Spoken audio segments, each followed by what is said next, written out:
Welcome, welcome, welcome, family, to Revolution Sundays with yours truly, Dr. A.G. Green Sr.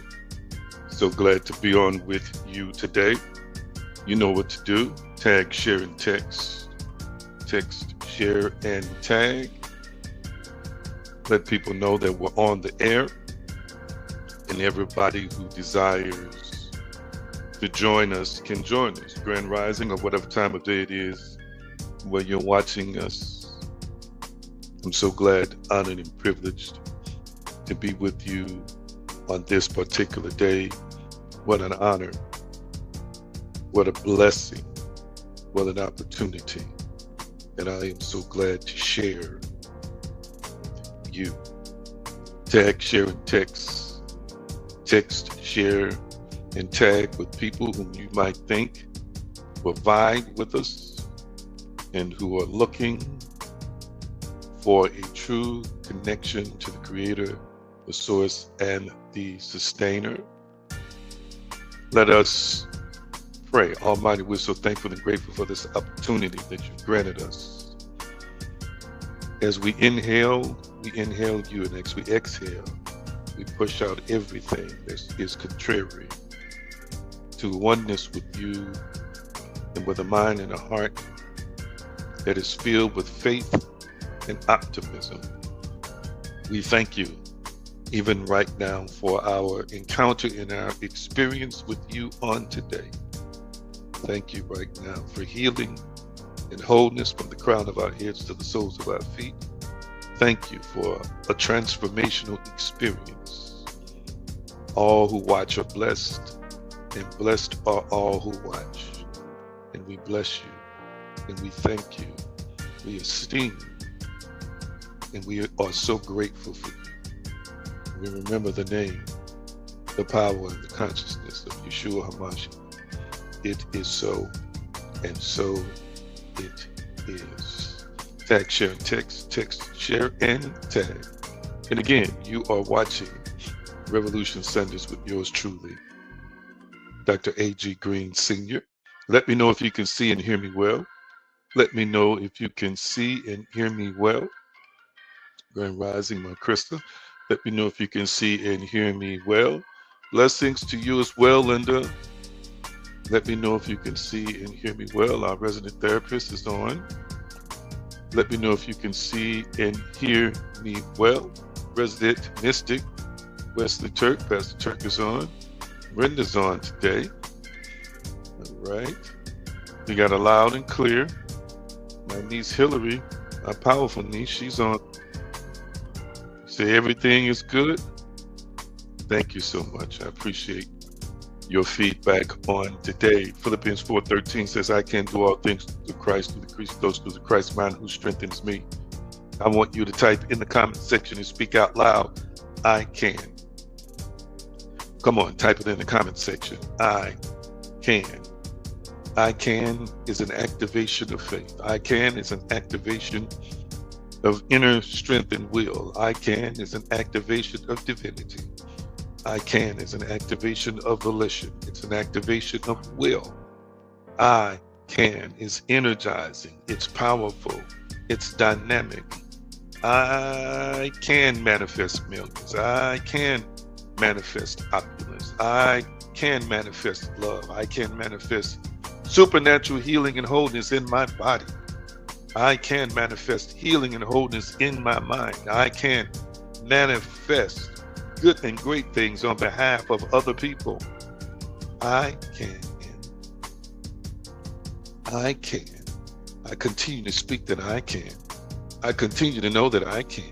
I continue to walk in a level of faith that says, I can. I can. I know I can. I can, I know, I can. Now to him that is able to do exceeding abundantly above all that we ask or think, according to the power that worketh in us. I am powerful. Contained within me, and my oneness with the Creator, Source, and Sustainer is an unlimited power source. I am not powerless. I am not impotent. I am powerful. I want you to declare and decree and declare it. Speak out loud as you're typing it in the comment section. I am powerful. Come on, type it in the comment section. I am powerful. Come on, speak it out loud. I am powerful. What's interesting and energizing to me in this moment is that my great nieces from time to time surprise their mother Hillary by saying, I am powerful. Own the power, know the power, recognize the power, believe in the power, exercise the power, use the power, treasure the power. You are a powerful, dynamic, divine, spiritual being who's been given the opportunity, delegated authority, delegated power by and from the creator, the source, and the sustainer of all. Own the power. For if you own the power, you will exercise the power. For if you own the power, you will utilize the power. For if you own the power, you will know the power. What a blessing, what a privilege, what an honor it is to know I am powerful. Thank you so much. So good to see you streaming live with us today, and even those who are watching in replay. It is time for you to visit theaggreen.com. Visit theaggreen.com to keep up with what's happening in our spiritual community. And of course, you can empower yourself by going to divinespeciesshop.com. Divinespeciesshop.com. It's the holiday season. If you want to buy some gifts like the mugs and so forth and so on for somebody you love, even some shirts, make sure you go over there. And of course, you can follow me and subscribe. Instagram, Facebook, Pinterest, TikTok. So glad to have a presence online. Encourage those in whom you think need a powerful message to follow me. Praise and gratitude alert. Praise and gratitude alert. All praises to the creator, source, and sustainer, the divine, and all praises for the wonderful things, even the things we don't consider to be good, that are happening in our lives. And I want you to type in the comment section at least one thing that you are thankful for, one thing you give praise for. I am thankful for life, the life of my mother, and the life of those I love, and I'll share the testimony in just a few minutes. But I am so thankful and so grateful. So I want you to type it in the comment section, at least one thing that you are thankful and grateful for on today. At least one thing you are thankful and grateful for on today.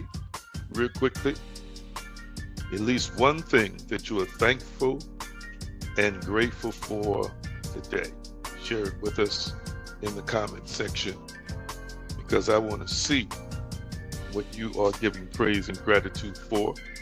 It is a wonderful, wonderful, wonderful thing to be able to understand and recognize who the source is. Even the universe appreciates praise. There we go. Thankful for siblings. Thank you, sir.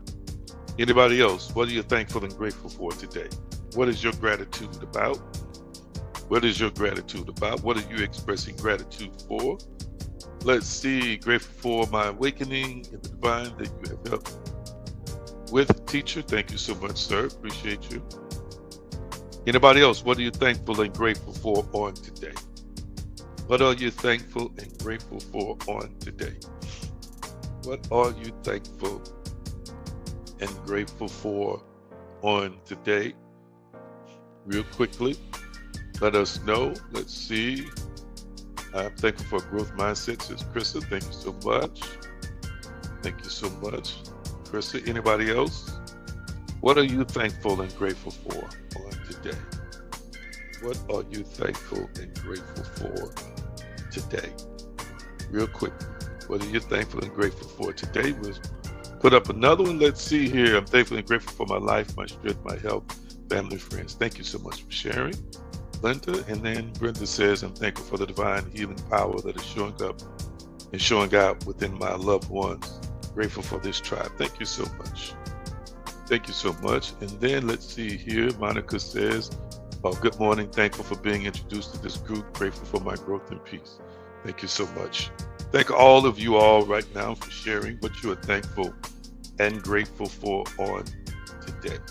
And remember, praise is and gratitude is a universal language Just like anything else we deposit as a seed of thought as spirit beings into the universe always mirrors back to us and comes back to us in the form or in greater form in which we put it out in praise and gratitude, not only to the creator, but in general as a powerful universal seed to sow that brings in a great harvest into our personal lives. Again, thankful and grateful for all of you today, and thank you for being honest and for sharing with us on today. Let's see if there's anything else I need to go over with you before I get into the teaching on today. Our resident therapist will put up the installment that we're going to be in our series, I should say, that we're going to be discussing.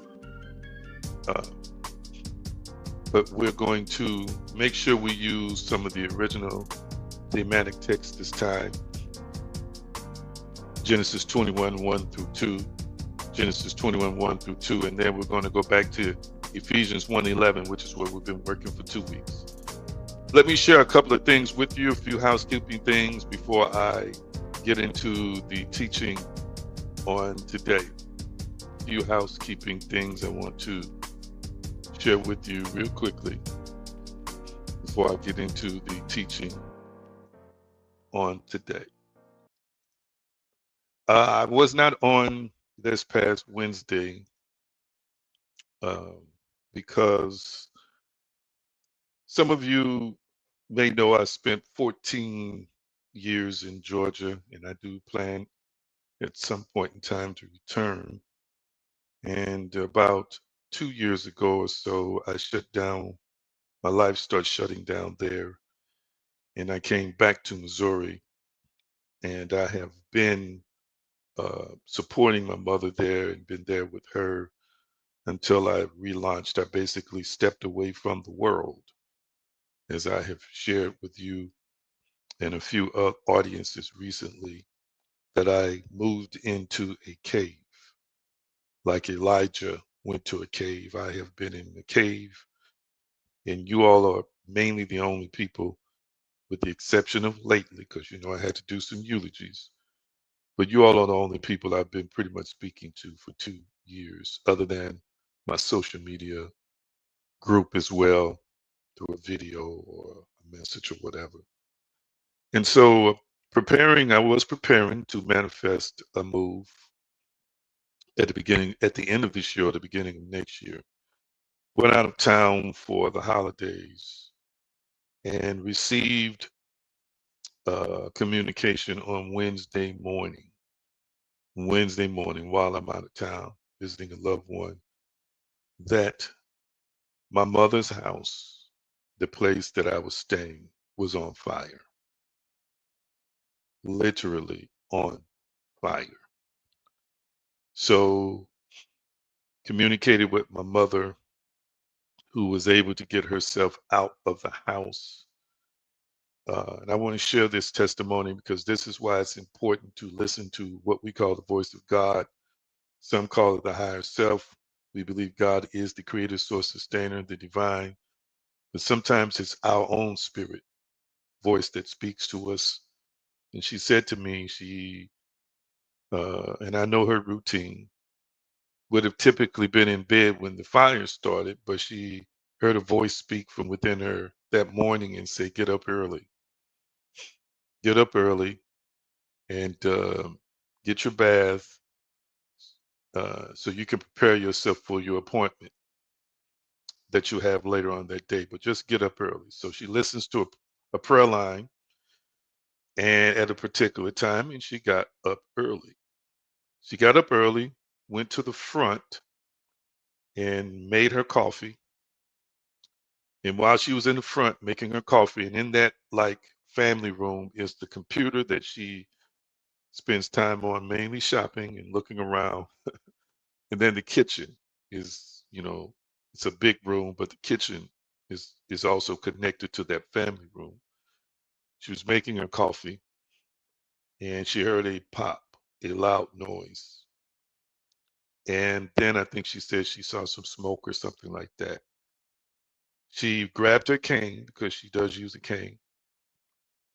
put on an old coat of my brother, one of my brothers, because people still have things at the house, and got out the garage. Well, that fire did thousands of dollars worth of damage to the house. And so it was emotional for her, it was emotional for me, it was emotional for my siblings.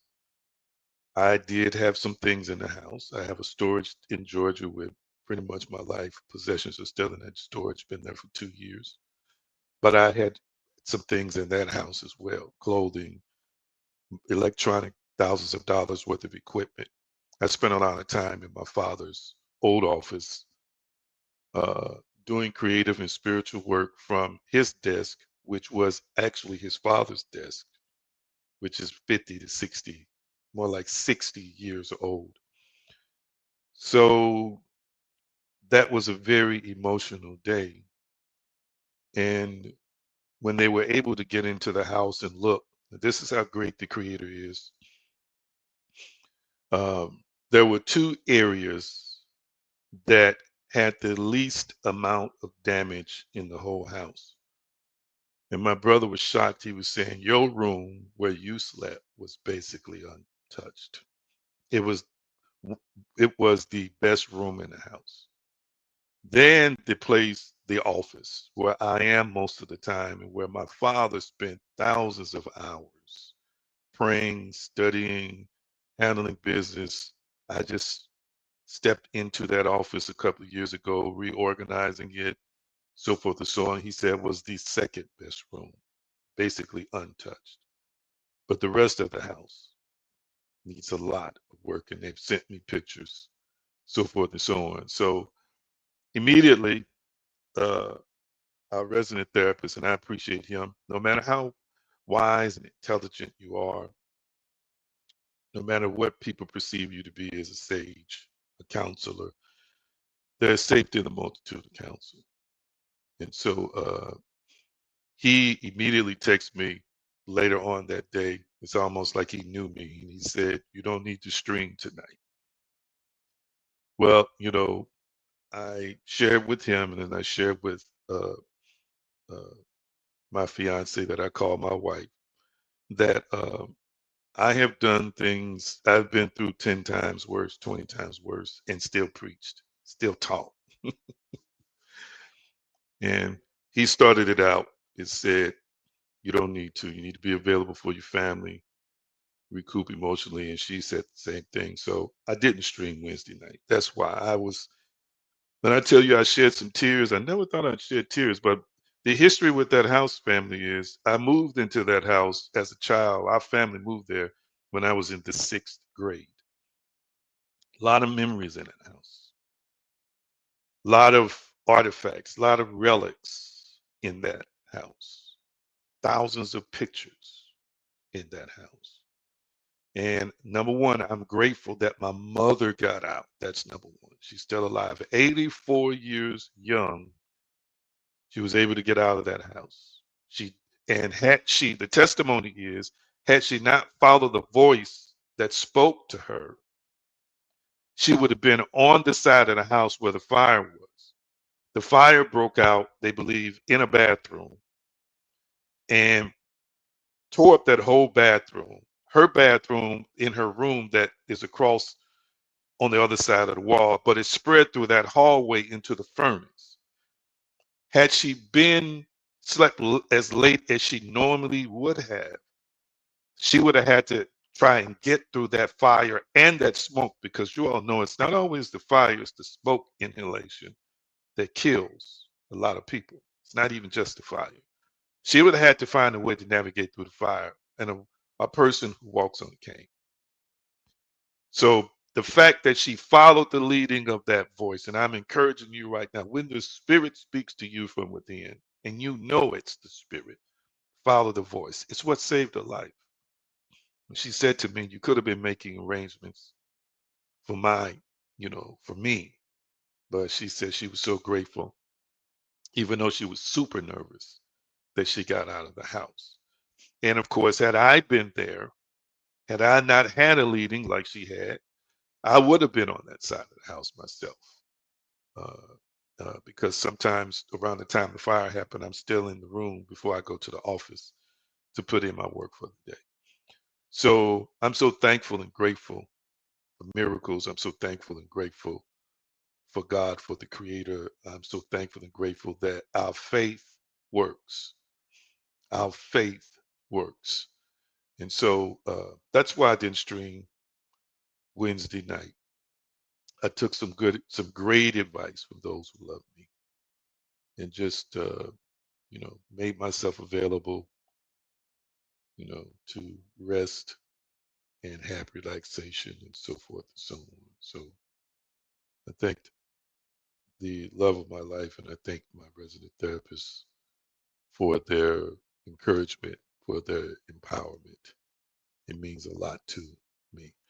And yes, I'm so thankful that divine protection is real. How many of y'all believe in divine protection? Let me see in the comment section. How many of y'all believe in divine protection? And I'll keep you all informed as to what I'm going to do. I am going to relocate from there. So, but how many of y'all still believe in divine protection? I do. I do. I believe in divine supernatural protection. It is real, family. It is definitely real, and I've experienced it many, many, many, many, many times in my personal life. Let me tell you, I got some testimonies. You know, I got some testimonies. I certainly do have some testimonies. Yes, got some testimonies. Wonderful. Wonderful. Look at all of the believers in divine protection. Okay. Um, we're going to go to Genesis, what was that? 21, 1 through 2. And then we're going to pick up again in Ephesians 1 and 11. And we ended up in Ephesians 1 and 11, and I'll share why we ended up there. I'm going to go back over that text, and this is part 11, the challenges of manifesting faith. The challenges of manifesting faith. And here's the King James Version. And the Lord visited Sarah as he had said, and the Lord did unto Sarah as he had spoken. Sarah conceived and bare Abraham a son in his old age at the set time, uh, which God had spoken to him. And here is the NIV. Now the Lord was gracious to Sarah as he had said, and the Lord did for Sarah what he had promised. Sarah became pregnant and bore a son to Abraham in his old age at the very time God had promised him. Now, I've already spent some time discussing Abraham and Sarah and their condition and the outcome. And we're here at Ephesians 1 and 11. Did we put that up yet? Let me see. Did we put up Ephesians 1 and 11? I'm going back through the messages to make sure. Okay, yes, I found one here.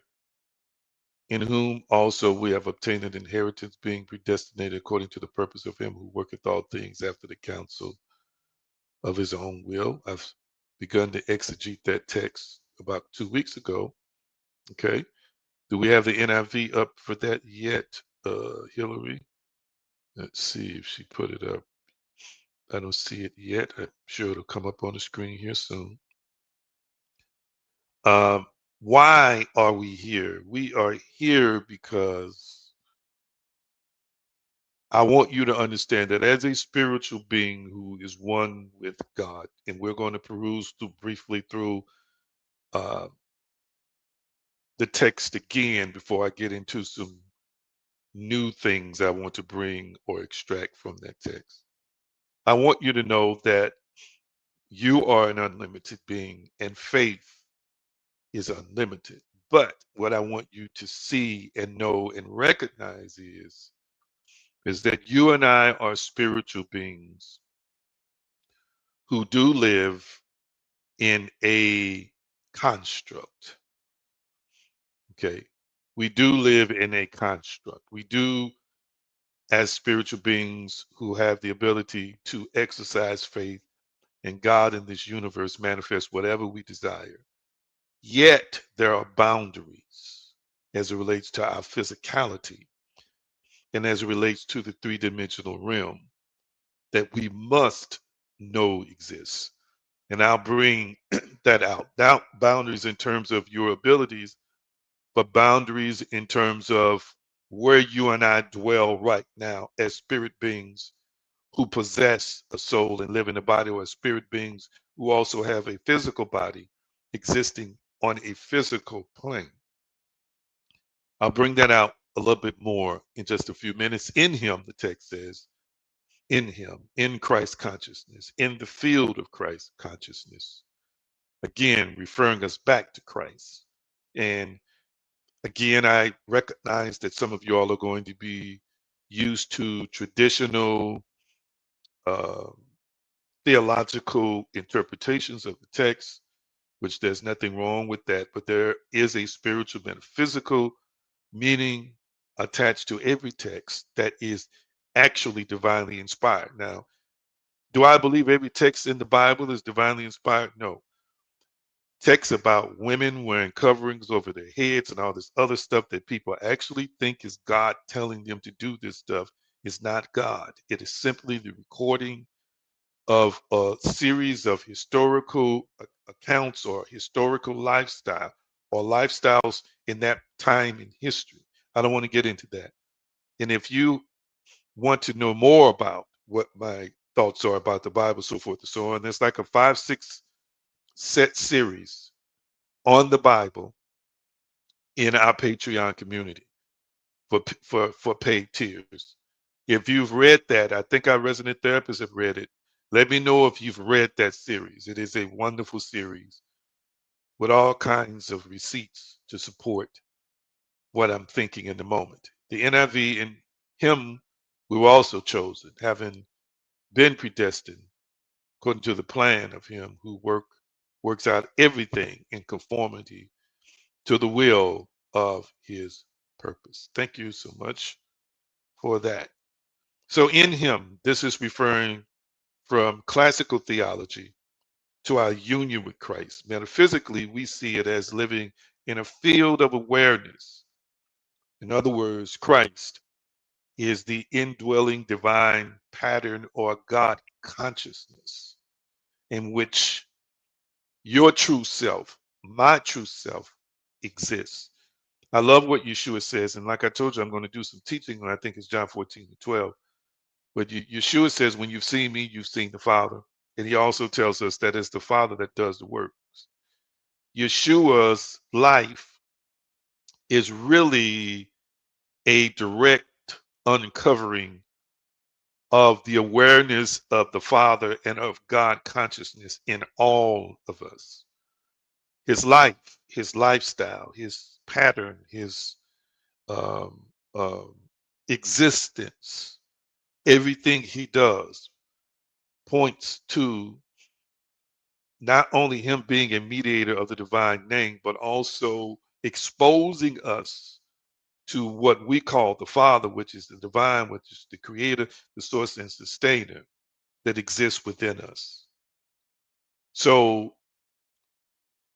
Unity's metaphysical tradition reads Ephesians as addressed to the enlightened and partially enlightened thoughts within us, states of consciousness, awakening to the true source in spirit.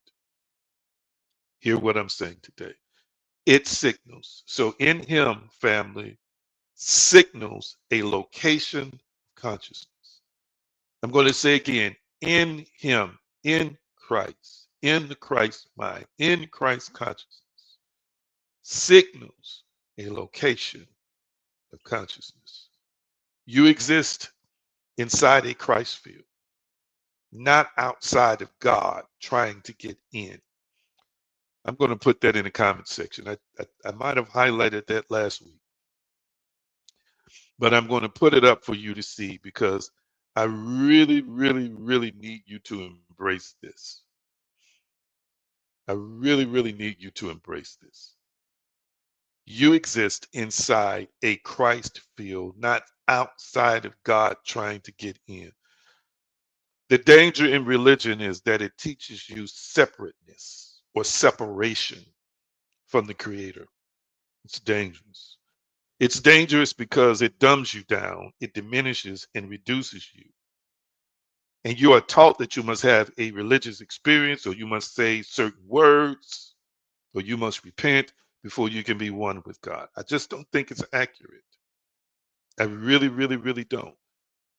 I have done my best as an ambassador of truth, tell people to understand from a metaphysical standpoint that even in that religious framework, repentance is entrance into awareness. That's all it is. It's aware, it's making you aware of where God already is and where Christ consciousness already is. It's not in some distant place that you call heaven. It's not outside of you, family. It's in you. And one of the things I love about Yeshua is he teaches kingdom consciousness. He teaches Christ consciousness. Paul is not perfect, but Paul tries to come behind him in some of his texts. Philippians 2 and 5, I believe, is one of them, talking about let this mind be in you, which was also in Christ Jesus, which is telling us we must have a Christ mind, which means we must have a Christ consciousness. We have obtained an inheritance. We have obtained an inheritance. And I don't want to butcher this Greek word. I said that last week, but we break down this eklerothemen from the Greek word klero. It's rarely used. This is the only time it's used in the New Testament. It means lot or portion. It's related to the word that means lot or portion.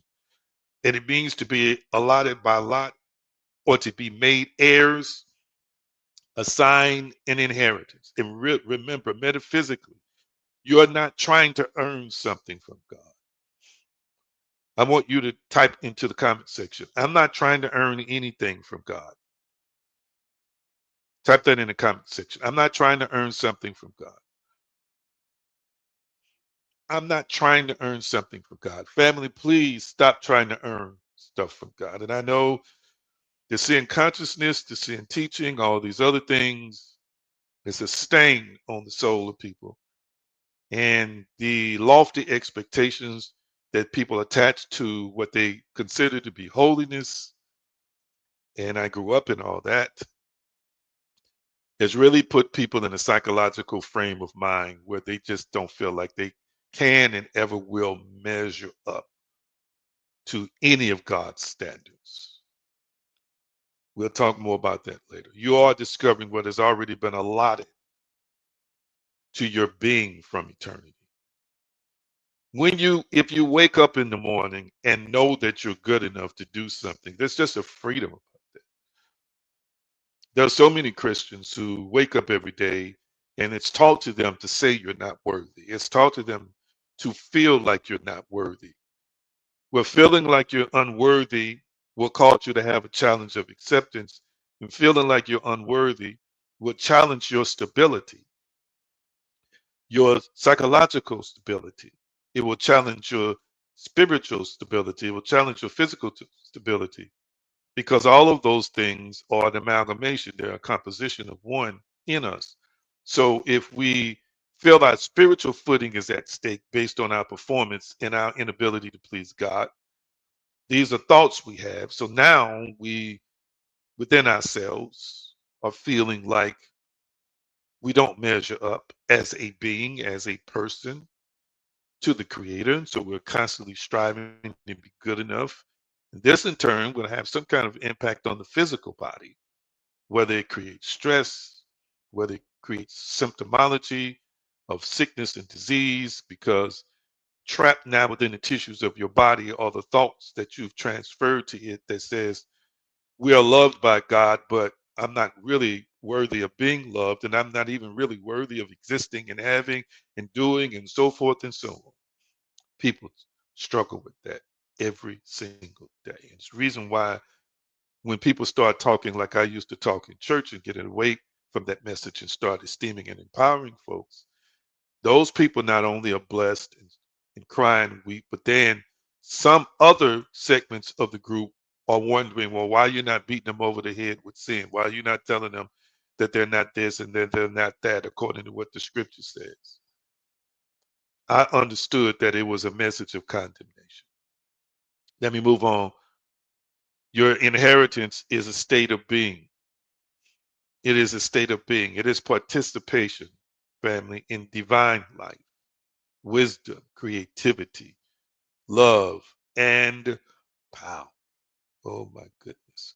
The word predestined here, prorizo, is a pre-horizoned pattern.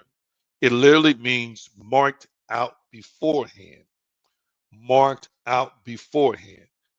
This is of particular and keen interest to me because the construct we live in, the physical construct we live in, has been marked out beforehand. Many times when people speak of predestination, they believe that the Creator has predetermined everything that's going to happen in a person's life. I taught that for years until I learned about markers and boundaries, and then until I learned about multiple versions of self and multiple realities that contain those multiple versions of who and what we are.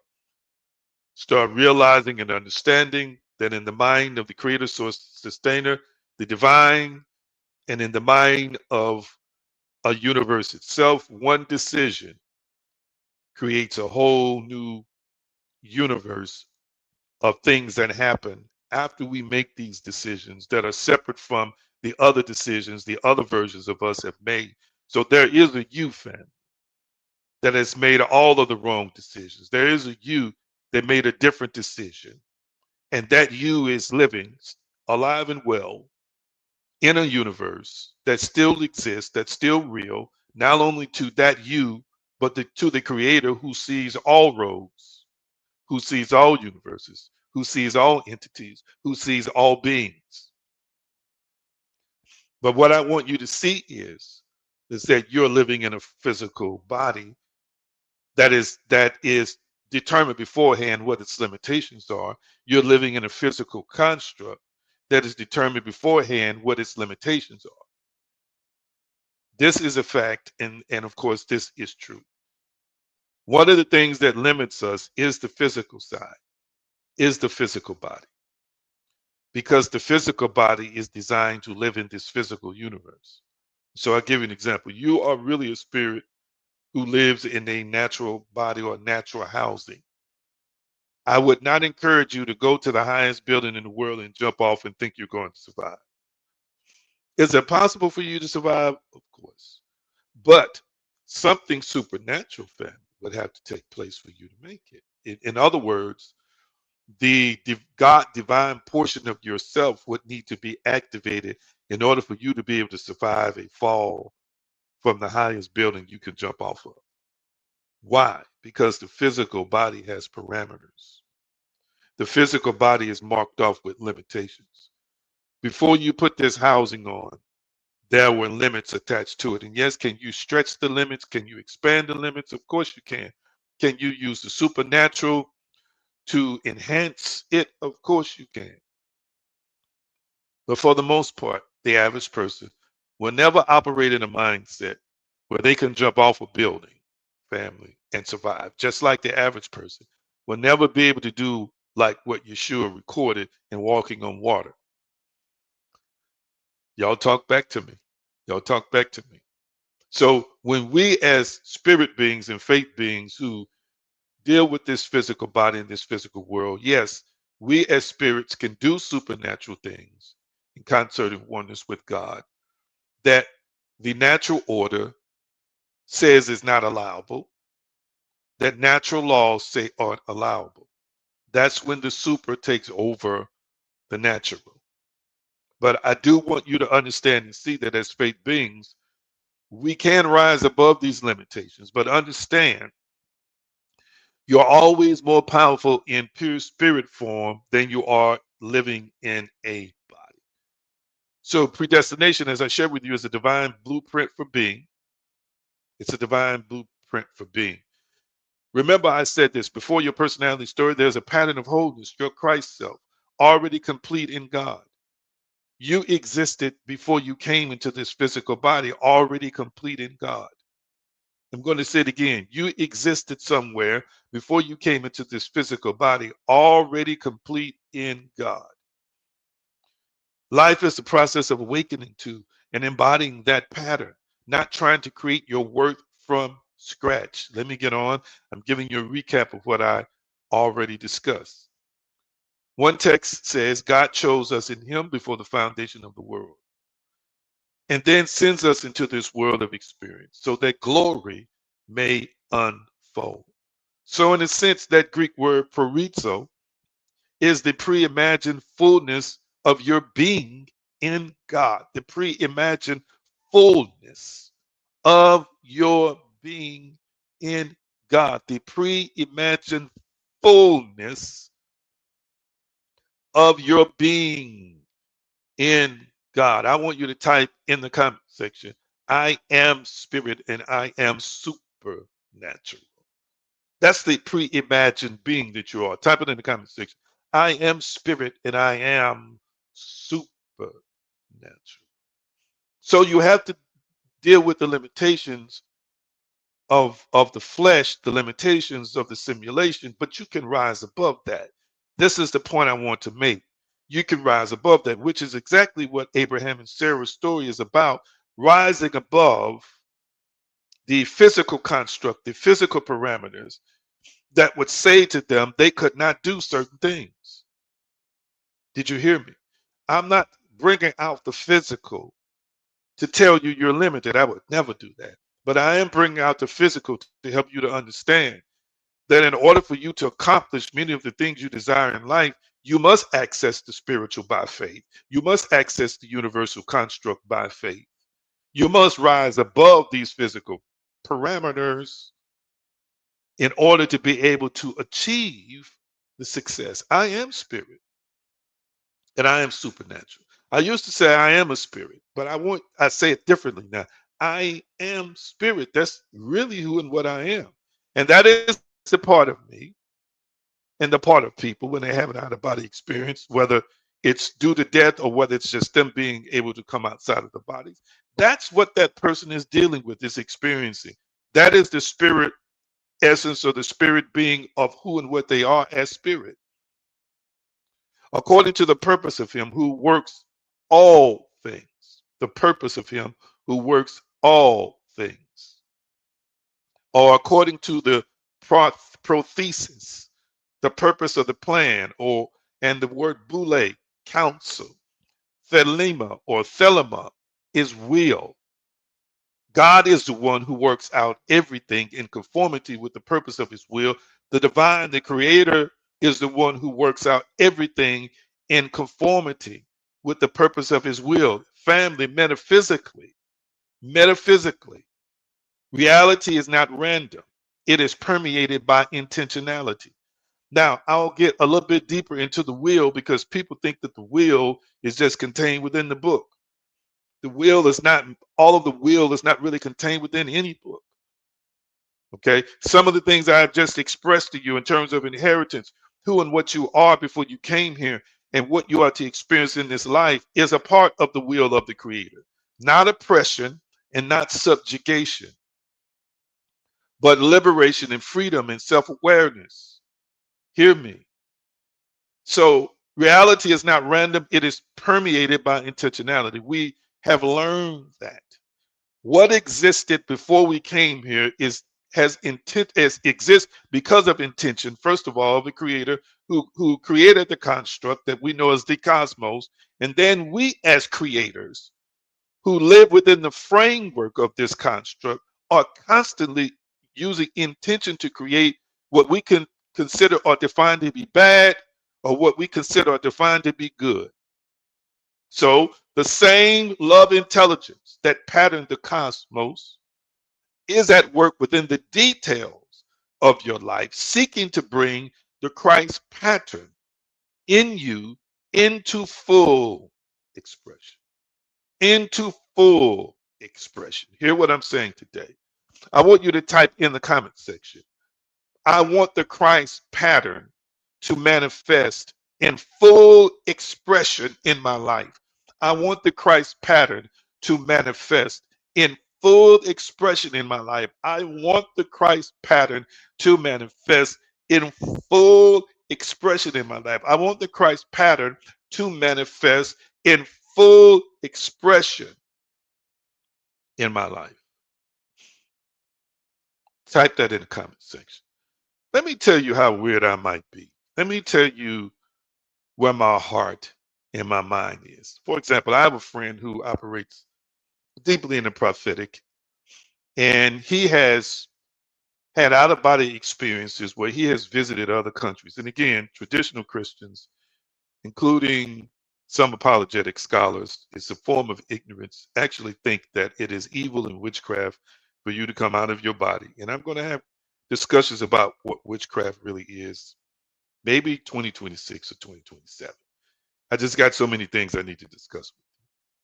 He visited London, for example, saw things in London that he didn't know existed until he came back into his body and did research and realized that the places he had visited out of body, which again, many people think that all dreams are just dreams.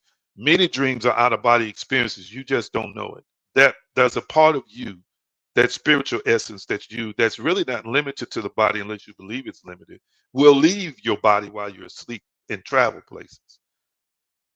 He then said to me, these are places I want to visit. I traveled. I did spirit travel while I was sleeping.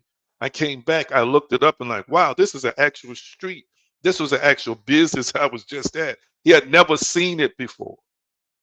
Let me tell you how weird I am.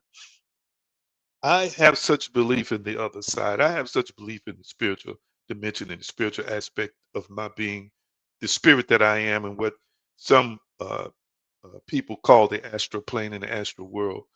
Until, yes, I am well open to having out of body experiences, traveling to other places, traveling to other dimensions, manifesting not only just in spirit as a presence, but physically as a presence, not just merely to explore, but to empower, to inspire, to encourage.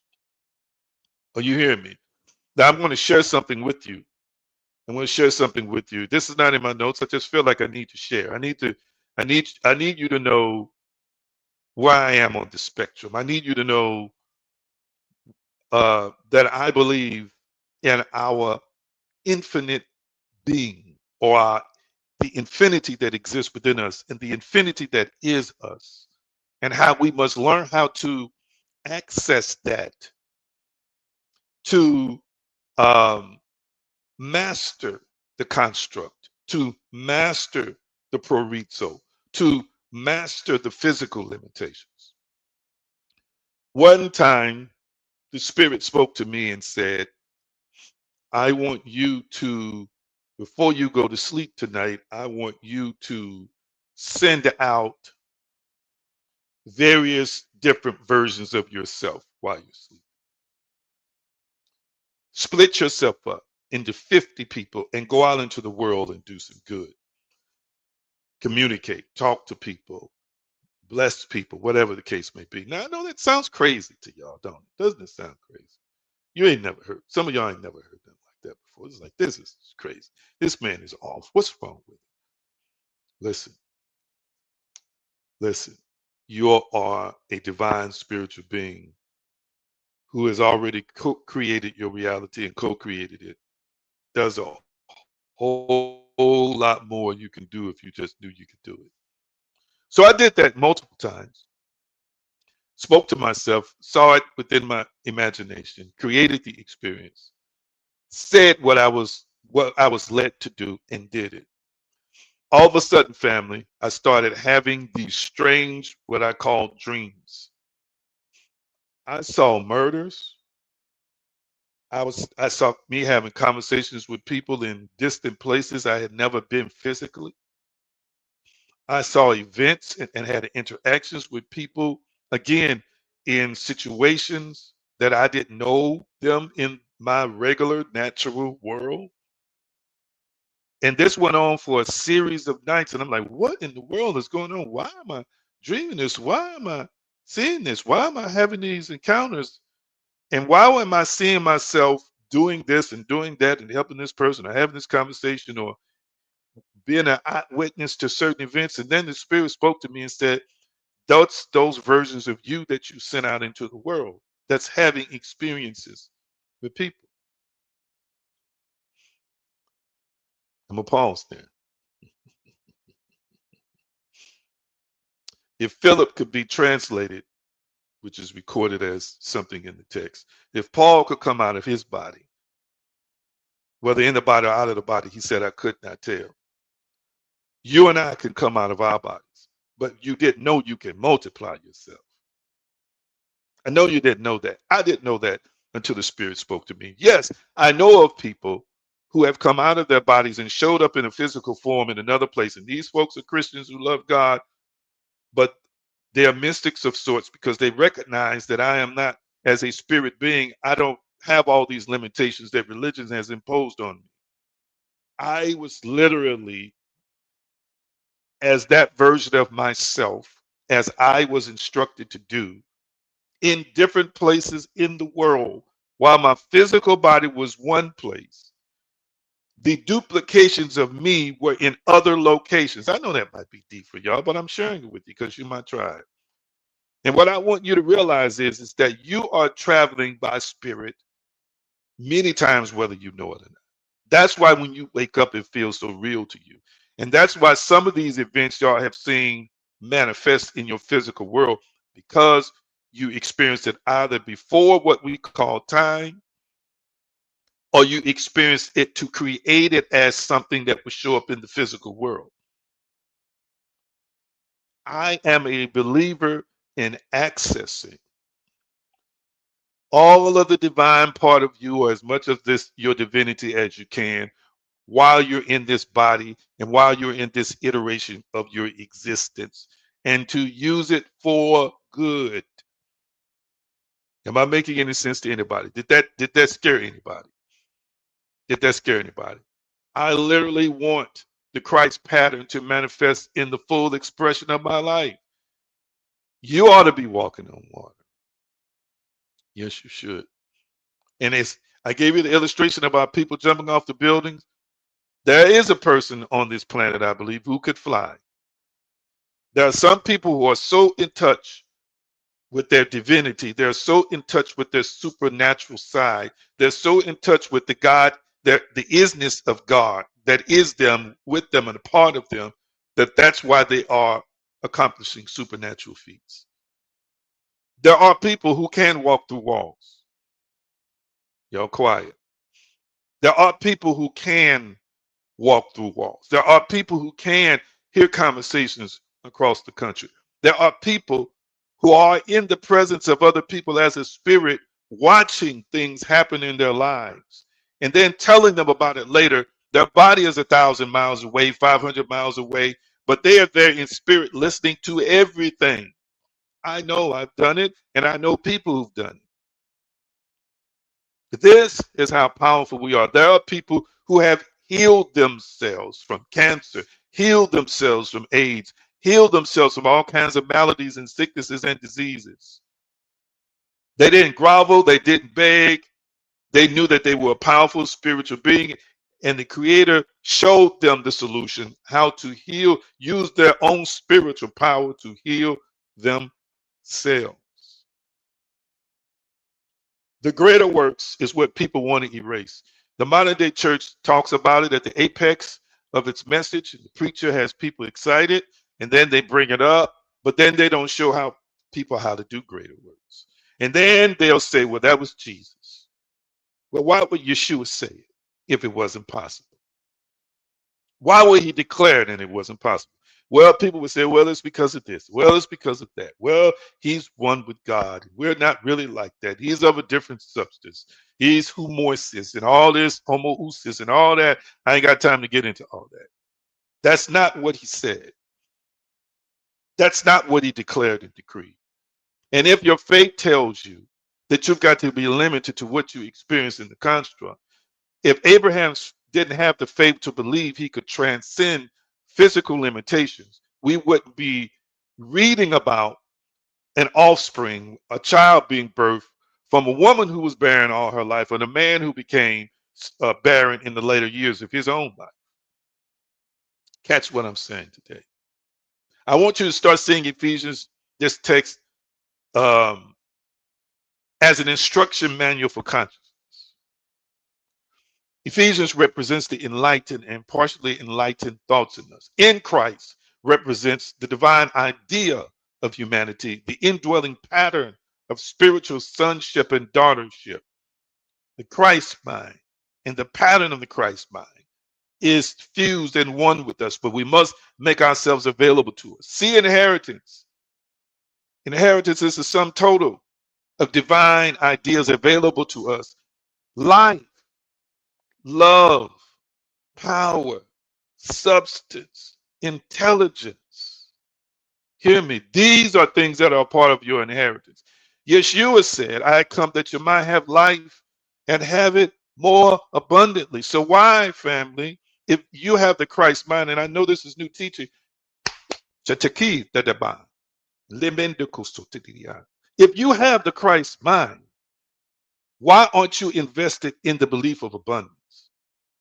And why are you putting restrictions in terms of it? Abundance is based on performance, or abundance is based on material things that you have or don't have, and disqualify yourself from being able to have or attain those things, when the Christ mind, family, Christ consciousness is about you as a spirit being able to manifest these things anytime, anywhere, and more importantly, recognizing that you get to access abundance whenever you believe you can. I need you to catch this. I need you to catch this. And again, I don't want to go through Yeshua's life because, again, but you know, I'm taking my time. Let me look at my time. I got some more time left. I brought up a few ideas for you, and I'm going to continue to remind you, because repetition, fam, is a hallmark of good teaching. Let me say this. I'm going to paraphrase Ephesians 1:11. With the awakened Christ consciousness in you, you discover that your very being has been allotted the divine ideas of God, and your soul was pre-patterned to express them. The universe, animated by divine mind, is constantly arranging conditions so that this inner pattern can unfold. End quote. This is Ephesians 1:11 paraphrased. Now, Christ shows us this divine pattern, these divine ideas of God, family, by constantly and consistently saying there is a physical world, I just will not be bound by it. I'm going to say it again, saying that there is a limited, restricted physical world with physical laws, and I just refuse to be limited by it, limited by them. Lord, help me, Creator, help me, God. Are you catching that? Did you see? I preached a message years ago about the rebel, Jesus being the rebel, the revolutionary, or revolutionary Jesus.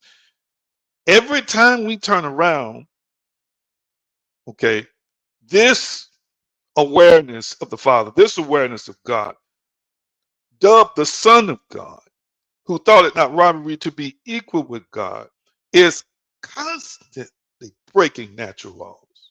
It's constantly operating above the natural. It's constantly saying, this ain't nothing but a construct, but you're not going to limit me. Hear me. It's constantly saying, do not allow your life to be led and guided by a carnal, physical mind. He is constantly displaying that I am not limited by this physical world that you see. Hear what I'm saying today. People think because he's saying, I'm from above, you're from beneath, And he's saying, I am not of this world, so forth and so on. What he's trying to tell you is, and hear me, here he is in a physical body saying he's not of this world. No, what he's trying to tell you is that there is a part of him that is one with the Father, that is one with God, that projects into this physical experience. That's not from here. And I'm operating from that place whenever it pleases me because I have authority. Hear me, it's a part of my inheritance in my ability to manifest anything I want to, including abundance, to rise above any physical law every chance I get or every time I choose to. And I'm going to say this. You have a choice every day, family, to operate as pure spirit and rise above or break any natural law. I'm going to say it again, maybe in a different way. You have the power to choose every day to be spiritual or natural, to be supernatural or to be just natural, to be unlimited in a limited construct, or be limited in a limited construct. You can make the choice. The choice is yours. Hear me. And again, I go back to jumping off that building. I don't advise 99.99% of the people to jump off a building. But I guarantee you there's somebody on this planet who's so one with God that they would not end up dead at the bottom. Hear what I'm saying today. One illustration, maybe two. Yeshua is in the midst of a crowd that's trying to kill him. This is what the text records, whether you believe it's true or not. He's demonstrating that I don't have to conform to a natural pattern, natural laws. Anytime I want to escape them, anytime I want to rise above them, I do. A pattern, a crowd came to stone him to death, to kill him. And the book says he walked right through the crowd. Now, how did he walk right through the crowd? He walked right through the crowd because he's so one and aware of the Father and his oneness with the Father until he changes, family, the density of his body to make himself immaterial, family, and walks through the crowd untouched. How? No, you might not have ever heard it explained that way. But for example, in the Avengers, there is a superhero called the Vision. The Vision is, well, he's like an android, but he's biological and technological, or biological and has, circuitry, robotic components, so forth and so on. This superhero has the ability to alter the density of his body where he becomes immaterial. So you can see him, family. You can see him. But if you try and punch him when he goes into his state, your hand will go right through him. Your body will phase right through him.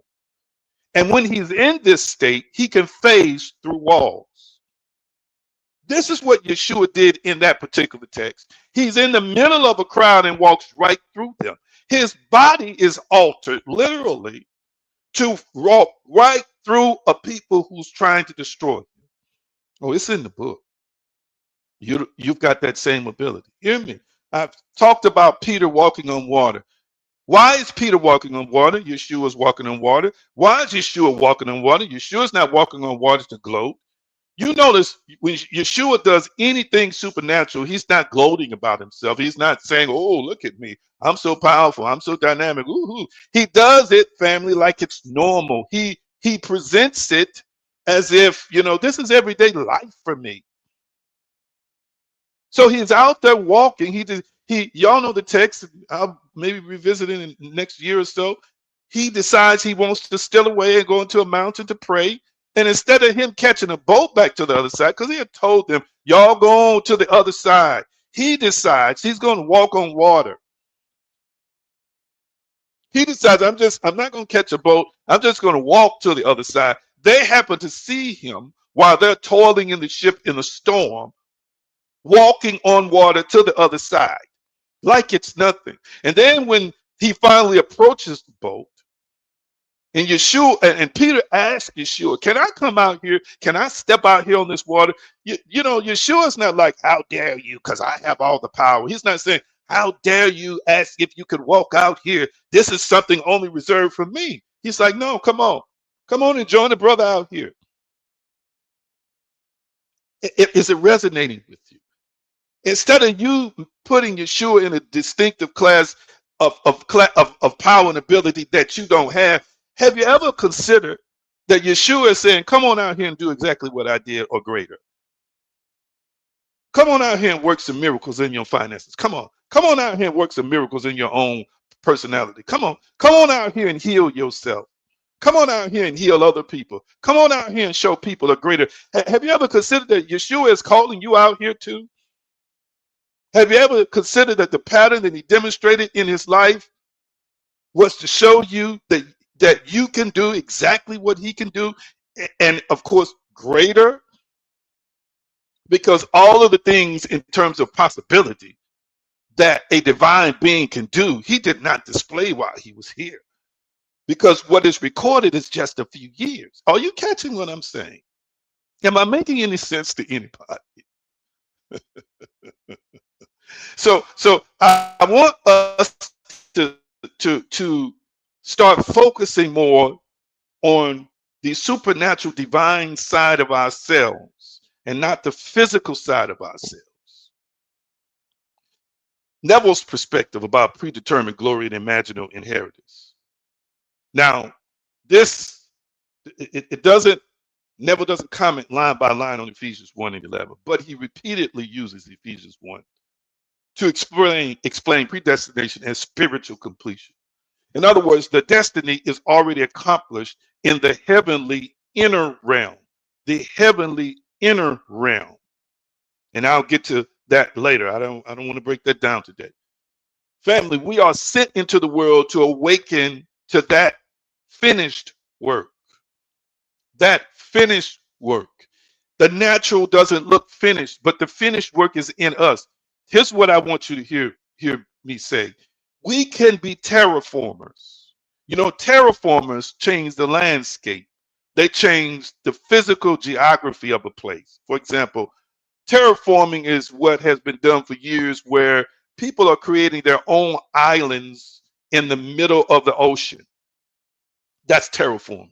They're literally, where there was just water, dumping tons and tons and tons and tons and tons and tons and tons of sand until it compacts and accumulates to form a land mass. That is terraforming. Catch this. The creation of this construct it comes from the mind of the creator to not only create the construct that we see as physical, but to terraform it anytime it gets ready, and has given us the ability, watch this, to terraform it. Watch this. We use crude physical technological instruments to tear down forests, all right, to demolish forests, to terraform the ground, meaning that we pull up those stumps by the roots. Then we prepare the ground with soil. We smooth it out. Come on now, somebody. And then if we decide we want to build something on it, we lay a foundation.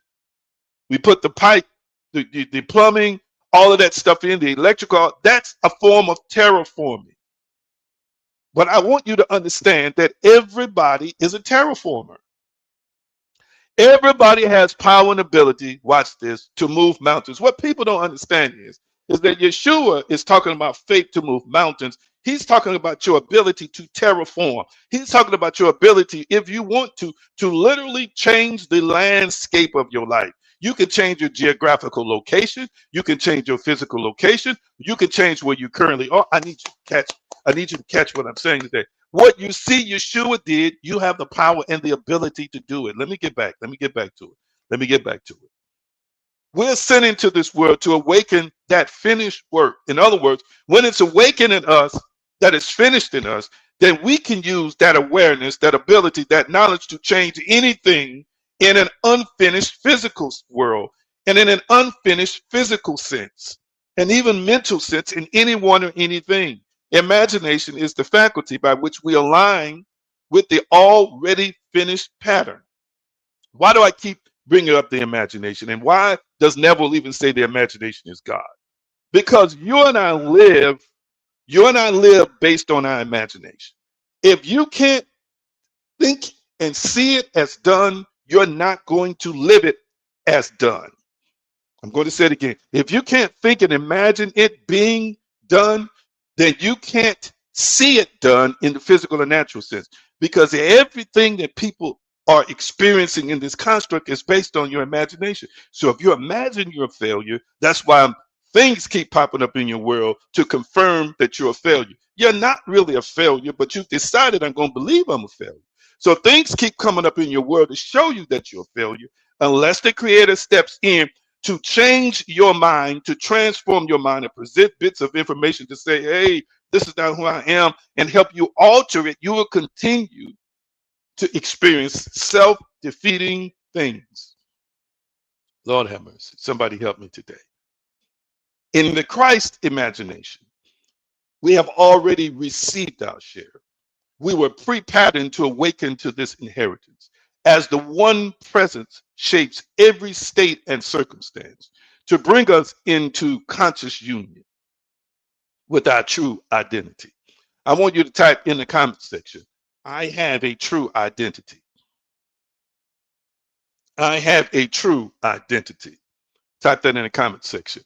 I have a true identity. I got a few moments and I'm gonna have to shut it down. I have a true identity.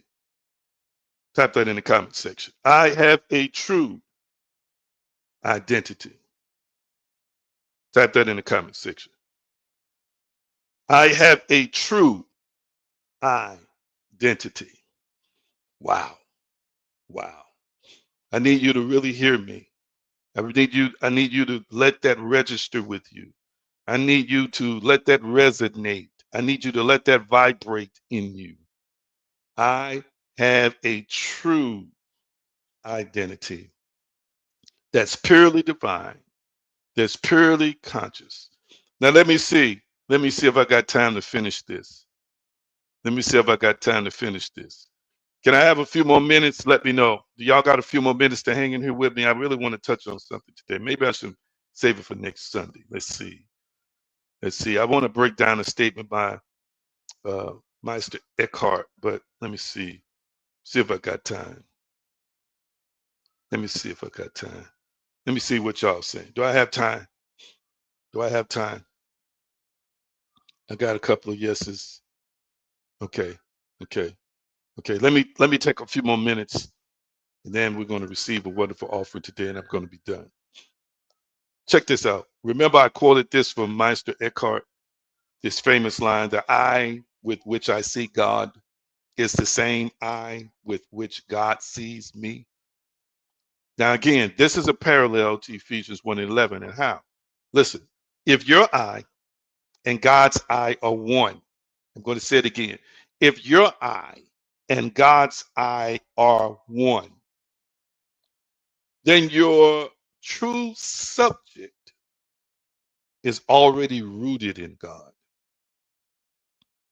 I'm going to say it again. Your true subject is already rooted in God. Your inheritance is not something external. It is this shared seeing, knowing, and loving. I'm going to say it again.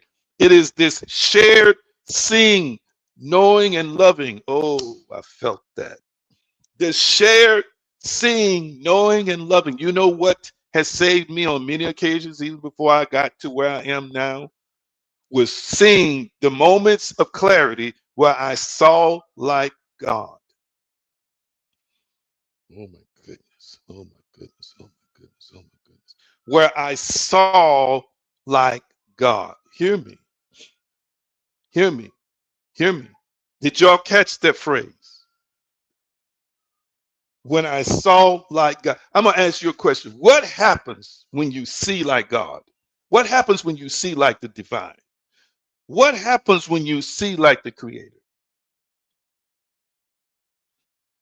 Mhm. Let me give you some pointers on that, and then I'm going to shut it down. I got a few more points to make. But ask yourself that question. What happens if I start seeing like the creator, if I start seeing like the divine, if I start seeing like God? What would my life be like? What would happen in my life? You see, in this mystical frame, predetermined according to the purpose of him who works all things, means there is a divine movement in everything. In other words, God working all things. There is a divine movement in everything, God working all things. Catch this. I was in my emotions about the fire, but I realized that there was this divine movement, that God was still moving in everything. Because watch this, the things that I had already shared with a few people that I was currently manifesting, the fire pushed it forward.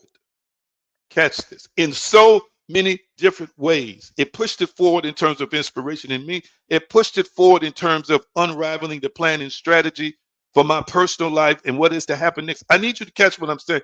Things that I might have had fear about, and what's this and what's that, trying to figure it out, trying to figure that out. There's such a clarity. Last but not least, I'm going to share this with you. My mother needed to have some things done in her house that she had been saying she wanted to have done, family. She had been desiring to have done, but just said, and I used to tell her, Mama, it's all going to get done. It's going to work out. It's going to come into place. I had even planned to do some things myself. Do you realize that the fire is going to cause pretty much every upgrade she desired to happen in her home is going to happen in her home now? Did you catch that? Because although it was tragic for our family home that we've been in, I don't know, maybe 50 years, I don't know how long now, I had to calculate all that. Turk has been to that home before. Okay. She had been praying and believing. I had been praying and believing. I believed I was going to be a part of the solution. Had no idea this would happen the way it did, family. Where something in the bathroom catches on fire, a faulty plug. That's what it was. Ignited a fire. Now the things she desired to upgrade and have replaced in her home are going to be replaced. Are you catching what I'm saying today? Because there is divine movement in everything, even the things that look tragic. That can be divine movement. In other words, God working in all things. I want you to type in the comment section, God working all things. Type that in the comment section, God working all things. I'm almost done. Type that in the comment section, God working all things. I get happy and excited just thinking about that, family. I get happy and excited thinking about that, family. Because I need you to start seeing through the eye of God. I need you to start seeing through the eyes of the Creator and start understanding that the things that you've been looking at for bad, if you see it through the eyes of God, you can see it as growth. You can see it as enhancement. I need you to catch what I'm saying. Can I say this to you?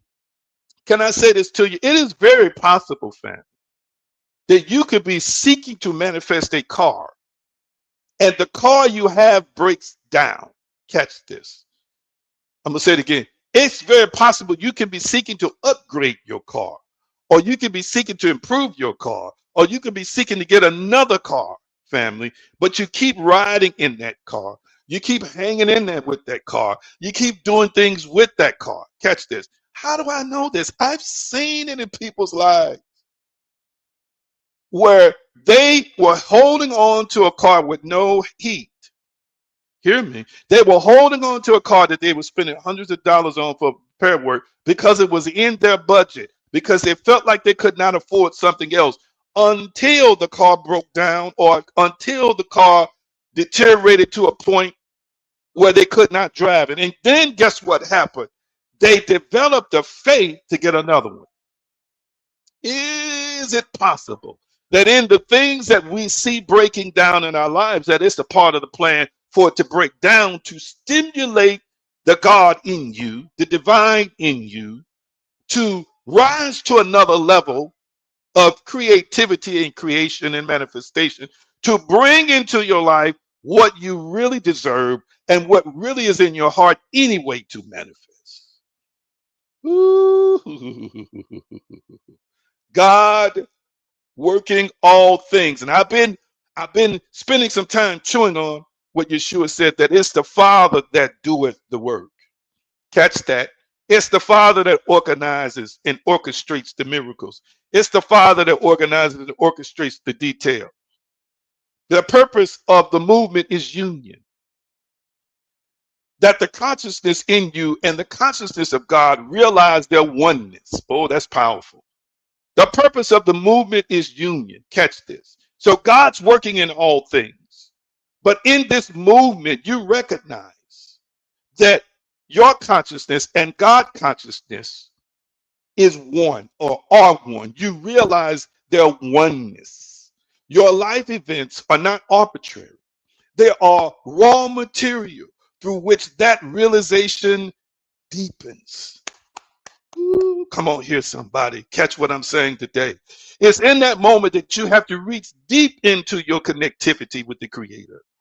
It's in that moment that you must develop an awareness that you are not alone and develop an awareness that there's a power you have not accessed yet and submit your way, decrease that it might increase.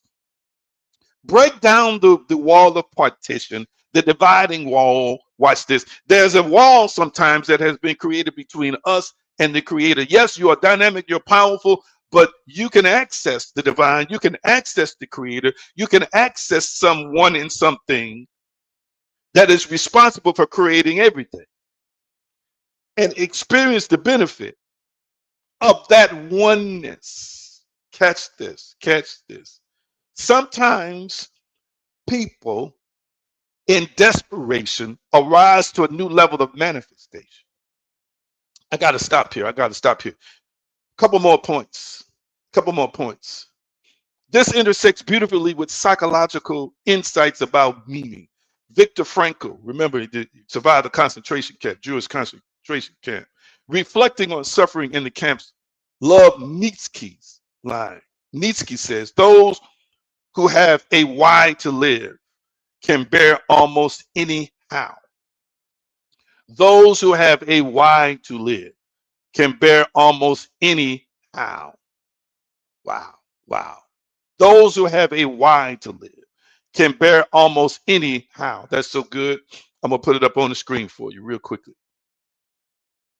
Nietzsche said this. Friedrich Nietzsche said this. Those who have a why to live can bear almost any how. The why has kept me alive, family. I knew I still had purpose. Not just the why of children and family, but the why of how I am to help empower people. And I was sharing with a loved one recently how I had a dream that I was in a meeting, family, and the meeting was about a discussion of the New World Order, which has been discussed for decades now. And I said, after I woke up from that dream, that I wanted to be a part of the New World Order. And the Spirit spoke to me and said, you're already a part of the New World Order. I brought that up to say that's a part of my why.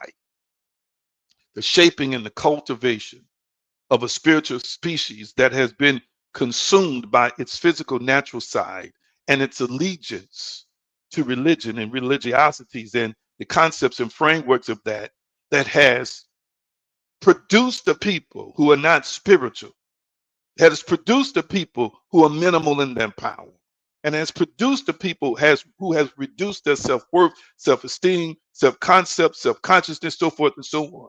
But the New World Order is going to be dominated by spiritual people who are spiritual beings who recognize that God is transcendent above any interpretations of him or it in any particular religious experience. I need you to catch what I'm saying. And these are people who will sit in their living rooms like you're watching me now and not attend anybody's assembly or gathering and manifest powerful dynamic lives on behalf of themselves and other people and do much good in the world without the trappings, hindrances, and limitations of a group that teaches exclusivity over inclusivity.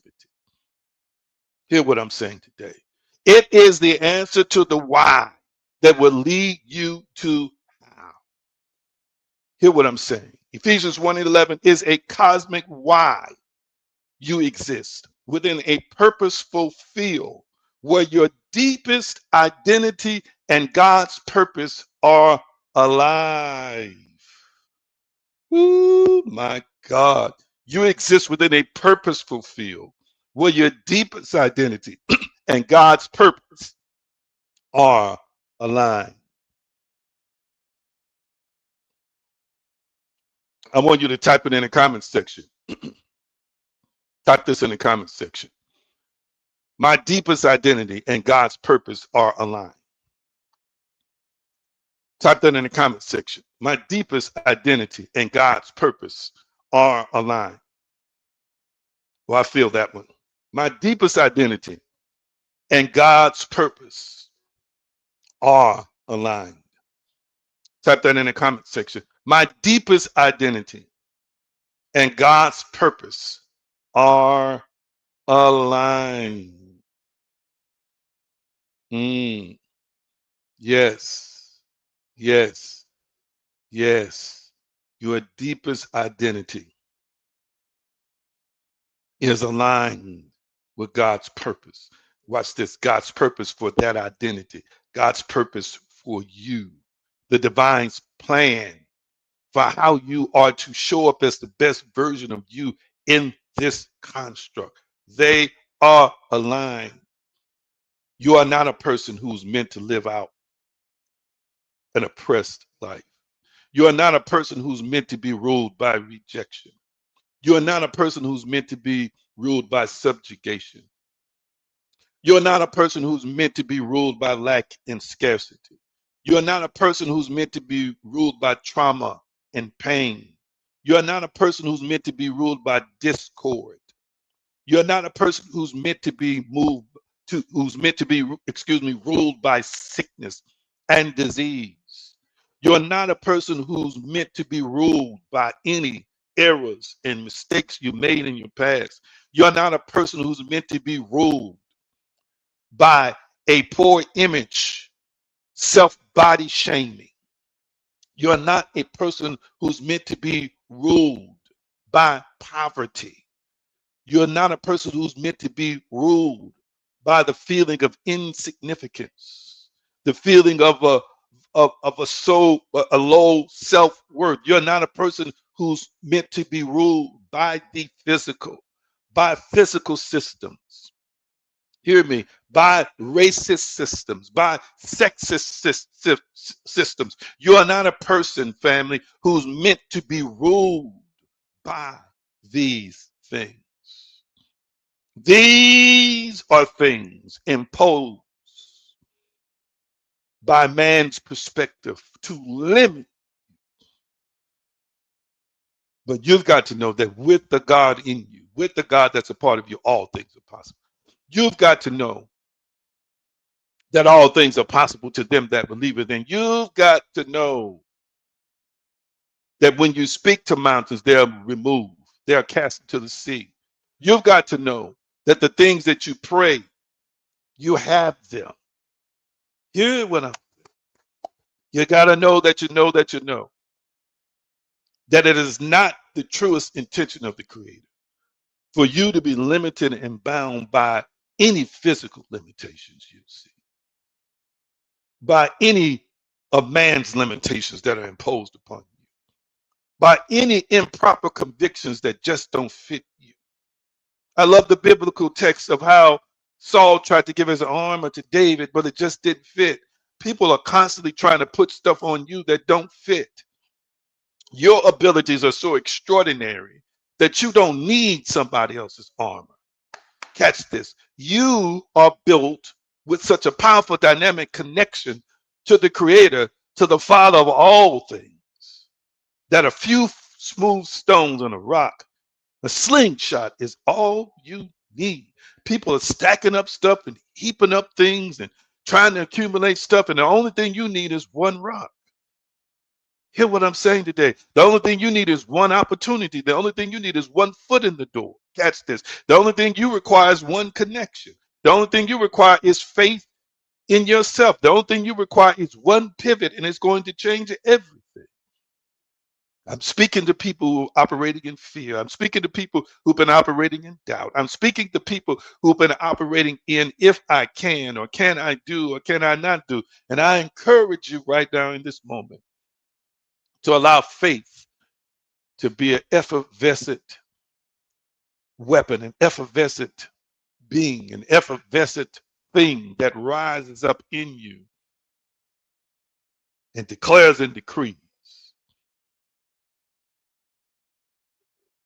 that my purpose, God's purpose, is aligned with my deepest identity. Now let's do some I am statements and I'm done. Let's do some I am statements and I'm done.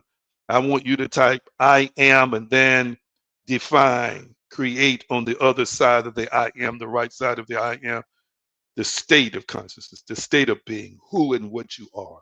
Right now, I want you to type that. Some might type I am abundance, and that's fine. But I want you to type that. And I want you to type a statement that defies what your natural physical circumstances look like now, seem like now, appear to be now. Type that in the comment section. I'm about to release you. I'm about to shut it down. Type your I am statement right now. And while you're doing that, I'm praying. Thank you, great I am, for everybody who's watching me now, listening to me now. Let their hearts be full and overflowing with encouragement, with empowerment, with strength, with the components of peace, joy, clarity, and understanding. Mm. Weaponize them for your purpose. Weaponize them to do great things for people. Weaponize them to represent you adequately in this physical construct. And I thank you, Lord, that we're not limited by age. We're not limited by what appears to be physical, natural resources. We are not limited by space.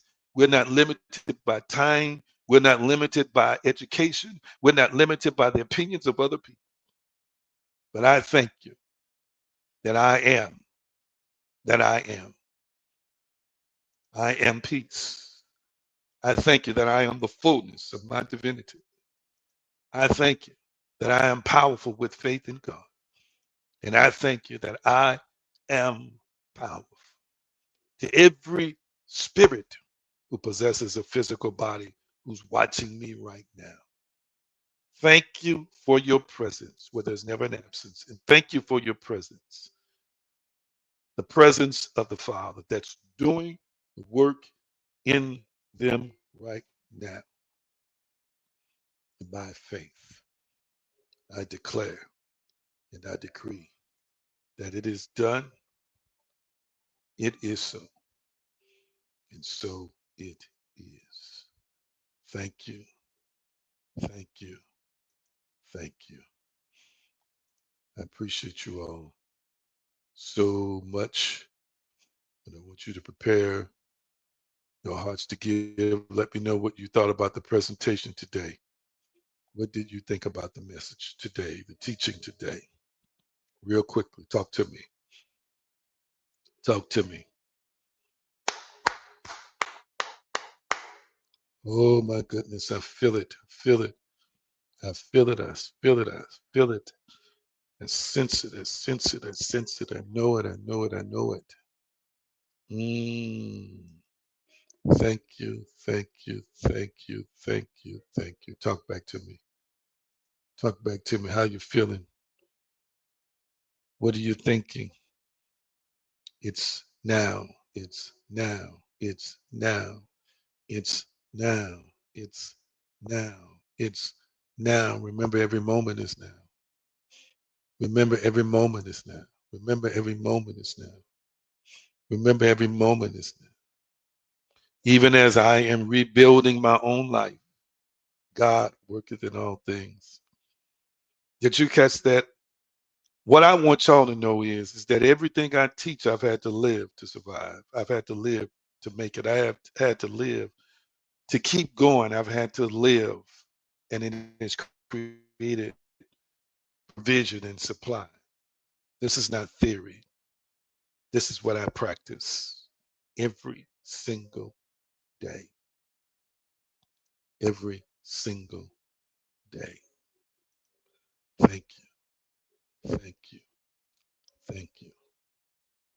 And I want you, last but not least, family, this whole tribe who's on here now, maybe some who come in and replay, This is what I'm requesting of you as your spiritual teacher, to co-manifest with me abundance, as I am already manifesting your abundance. I am talking to 100,000aires and millionaires. I'm talking to entrepreneurs.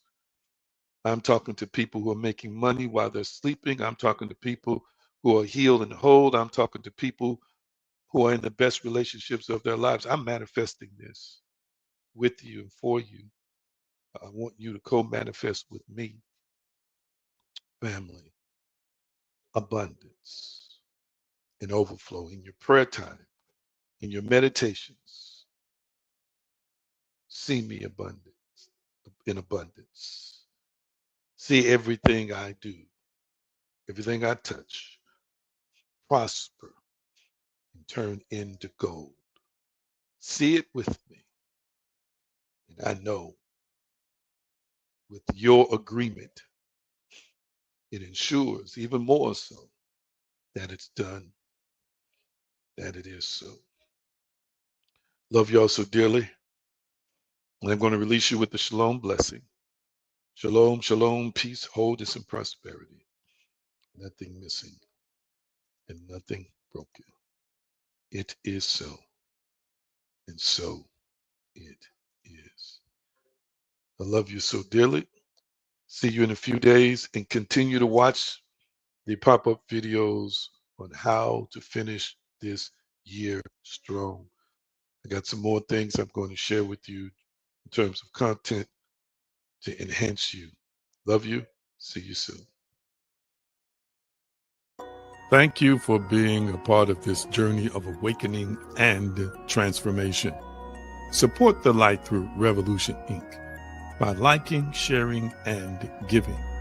Cash App $AG Green and $AG Green Enterprises.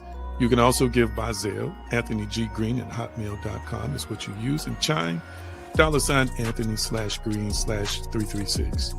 If you haven't joined as a member of Patreon, now is a good time.